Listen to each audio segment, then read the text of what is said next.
Well, good morning. Welcome to Module 2. This week we're talking about the concepts of labor and class, and as I mentioned in my overview for discussion 2.2, it's hard to focus on these tenets without slipping into an overtly Marxist perspective. Hopefully you're conversant enough with Marxism and critical theory not to be frightened of it or shy about applying it to talking about the U.S. for fear of contaminating our history with shades of socialism. In political theory, Marxism can be boiled down to the view that economics drive human interaction.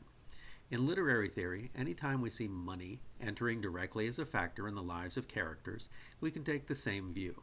So, for instance, one conflict in the play Fences by August Wilson is between father and son Troy and Corey Maxon.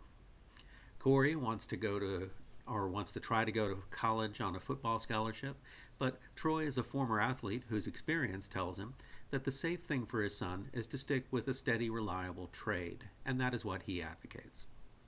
Because the point of contention is about earning potential through labor, this can be addressed as falling within the bailiwick of Marxism. I'm sure you can think of any number of examples.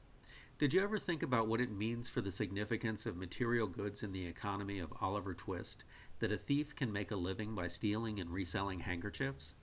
Clearly, that would not be possible in the 21st century, so what does it say about the value of even simple material merchandise in Victorian England versus our own time?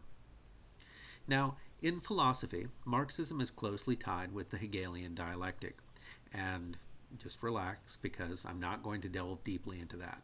All I want to say is that we can abstract this element of Marxist theory and use it any time we make comparisons.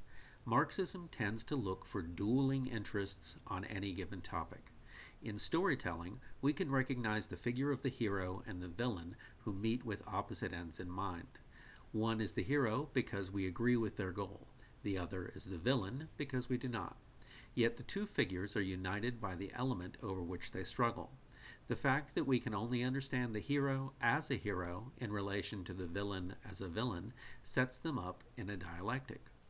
The classic binary in Marxist talk is the split between classes, each concentrating on its own interest, its own view of what is good and proper. Essentially, one class is the hero and the other is the villain, depending on your own affiliation. So as I say, we can be Marxist without being overtly political or advocating for revolution. Although, I don't necessarily say that's a bad thing. The texts which we are using to talk about class and work are, I think, a little odd for this discussion. I can think of any number of stories and novels which directly deal with these issues head on, and I think if I was in charge of course design, I would have included at least one of them.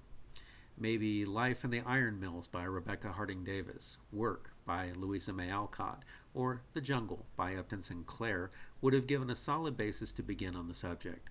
However, the fact that the texts we are working with are not obvious in their discussion of class and labor actually makes it more intellectually stimulating as an exercise, since we have to think through Melville, Thoreau, and Morrison in ways which it might not occur to us to do otherwise.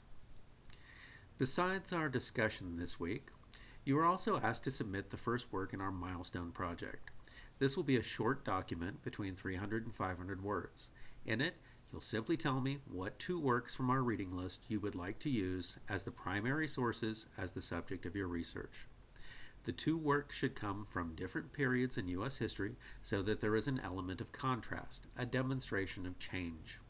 However, the two works should also be linked by a theme, which is to say, you're asked to compare how a single theme plays out in one time versus another. Once you tell me what works you've picked, all you need to do is to provide a short overview of what you see as the contextual elements which impact your comparison and contrast of the thematic element between the two works. So, simple? Maybe. If you have questions or want any clarification, you know how to get in contact with me. Feel free. I am more than happy to talk with you about it. Till next time, have fun.